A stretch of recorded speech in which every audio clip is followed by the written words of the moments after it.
प्रियजन हो, येशू ख्रिस्ताच्या नावाने आपल्याला प्रेमपूर्वक शुभेच्छा। प्रभू येशू ख्रिस्त आपल्याला आवश्यक असलेले आशीर्वाद देणार आहेत आणि आपल्याला आनंदित करणार आहेत। म्हणून आजचा दिवस कसा असेल किंवा काय घडेल याची भीती बाळगू नका। हा दिवस आपल्यासाठी आशीर्वादाचा ठरेल। विश्वास ठेवा की काहीतरी चांगले घडणार आहे। पर प्रभू आपल्याला जे वचन देतात ते आपल्या हृदयात खोलवर नोंदवले पाहिजे। देवाच्या एका सेवकाच्या प्रार्थनेला प्रभूंचे हे उत्तर आहे। स्तोत्रसंहिता 32 वचन 8। मी तुला बोध करीन, ज्या मार्गाने तुला गेले पाहिजे त्याचे शिक्षण तुला देईन। मी आपली दृष्टी तुझ्यावर ठेवून तुला बुद्धिवाद सांगेन। प्रभू असे म्हणतात। हा वचन माझ्या आयुष्यातील एक अविस्मरणीय वचन आहे। फक्त एवढंच नाही, हेच वचन मी माझ्या प्रार्थनांमध्ये वारंवार वापरतो। तुम्हाला माहित आहे का, 1974 साली जेव्हा प्रभूंनी मला सेवेसाठी बोलावले तेव्हा त्यांनी थेट माझ्याशी संवाद साधला। मी त्यांना विचारले, माझ्याकडे तुझी सेवा कशी करायची याबद्दल काहीच माहिती नाही। मला बायबलही माहित नाही आणि सेवा कशी करायची हेही माहित नाही, तरी तू मला सेवेसाठी का बोलावतोस? प्रभूंनी मला हेच सांगितले, मी आपली दृष्टी तुझ्यावर ठेवून मार्गदर्शन करीन। मी तुला शिकवीन आणि तुला चालवीन। मी जे सांगतो तेवढेच तू कर, ते पुरेसे आहे। मी विचार केला, हे तर छान वाटतंय। त्यांनी जे सांगितले तेवढेच मी केले, हेच पुरेसे आहे। म्हणून मी स्वतःला प्रभूच्या हातात सोपवले। त्या दिवसापासून आजपर्यंत मी हे वचन कबूल करत आहे आणि प्रार्थना करत आहे।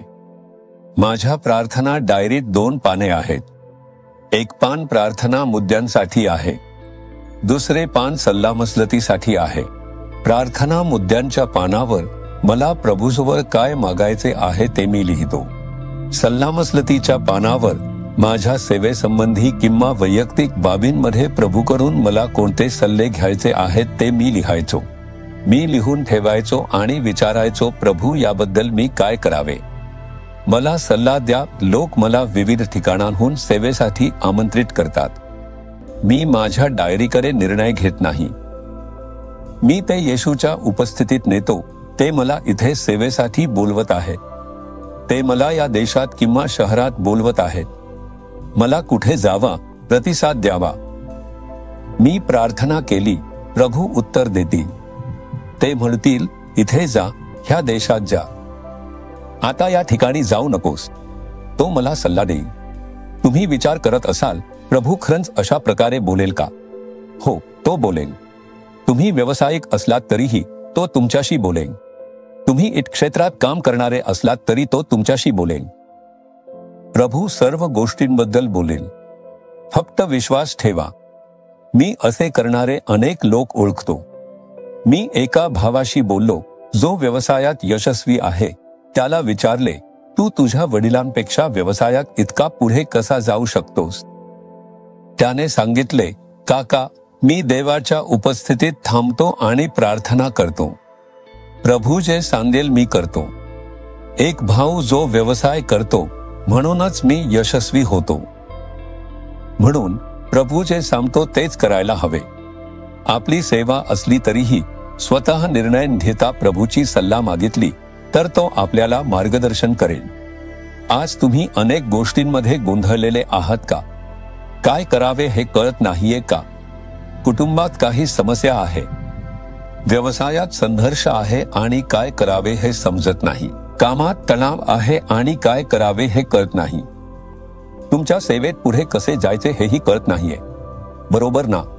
थोडा वेळ थांबा, देवाच्या उपस्थितीत बसा, हा वचन कबूल करा आणि प्रार्थना करा। प्रभू, तूच तर म्हणाला आहेस, मी माझ्या डोळ्यांनी तुला मार्गदर्शन करीन। मला या बाबतीत तुझ्या सल्ल्याची गरज आहे। प्रार्थना करा आणि पहा, उत्तर लगेच त्या दिवशीच येणार नाही। जर तुम्ही प्रभूच्या अगदी जवळ राहिलात तर कदाचित तुम्हाला त्याच दिवशी उत्तर मिळेल। कधी कधी प्रभूला उत्तर द्यायला थोडा वेळ लागू शकतो। धीराने थांबा, प्रार्थना करा आणि देवाच्या सल्ल्यानुसार सर्व काही करा। तुम्ही जे करता त्यात तुम्हाला यश मिळेल. माझ्या सेवेत मी हेच पाहतो. जरी मला संदेश द्यायचा असलं तरी मी विचारतो, आज काय बोलावं? मला तुझं वचन दे, मी काय सांगावं? जेव्हा मी थांबून प्रार्थना करतो तेव्हा देव त्याबद्दल बोलतो. तेच मी लोकांशी शेअर करतो. प्रत्येक बाबतीत प्रभू सुंदरपणे बोलतो आणि मला मार्गदर्शन करतो. प्रभू तुला वचन देतो आहे, माझ्या मुला मुली, मी माझ्या डोळ्यांनी तुला मार्गदर्शन करीन. मी तुला चालायचा मार्ग दाखवीन. तुला विश्वास आहे का की प्रभू तुझ्याशीही बोलेल? तो प्रत्यक्ष येऊन तुझ्याशी बोलेल असं नाही, परंतु तुझ्या आत्म्यात त्याचं बोलणं जाणवू शकतोस. जेव्हा तू वचनावर ध्यान करतोस, प्रार्थना करतोस आणि थांबतोस, विशेषतः जेव्हा तू पवित्र आत्म्याने भरून अन्य भाषेत प्रार्थना करतोस, जेव्हा तू शरीराच्या कामांना वश करतोस, जेव्हा तू त्याच्या आत्म्याने भरून जातोस, तू पवित्र आत्म्याद्वारे प्रभू तुझ्या आत्म्याशी बोलतोय हे स्पष्टपणे जाणवू शकतोस. फक्त तू प्रभूचा आवाज ऐकण्याची सवय लावलीस तर हे तुझ्यासाठी सोपं होईल. तू पाहू शकतोस की प्रभू रोज तुझ्याशी बोलतोय आणि तुला मार्गदर्शन करतोय. जर तू काही दिवस थांबून प्रार्थना करण्याचा प्रयत्न केलास आणि या अनुभवात शिरलास तर हे तुझं रोजचा अनुभव बनून जाईल. म्हणून प्रभूला सांग, आता प्रभूला सांग, प्रभू, तू म्हटलं आहेस की तू तुझ्या डोळ्यांनी मला मार्गदर्शन करशील. तू म्हटलं आहेस की तू मला चालायचा मार्ग दाखवशील. मला सल्ला दे. या परिस्थितीत मला काय करावं लागेल ते दाखव. हे कसं करावं? कोणता निर्णय घ्यावा? मला मार्गदर्शन कर. आजही मला मार्गदर्शन कर. येशूच्या नावाने आमेन. आमेन. जीसस रिडीम्ड मराठी ह्या YouTube चॅनेलला सबस्क्राईब करा. सबस्क्राईब बटनावर क्लिक करा आणि बेल चिन्हावरही क्लिक करा. दररोजच्या नवीन कार्यक्रमांची माहिती मिळवा.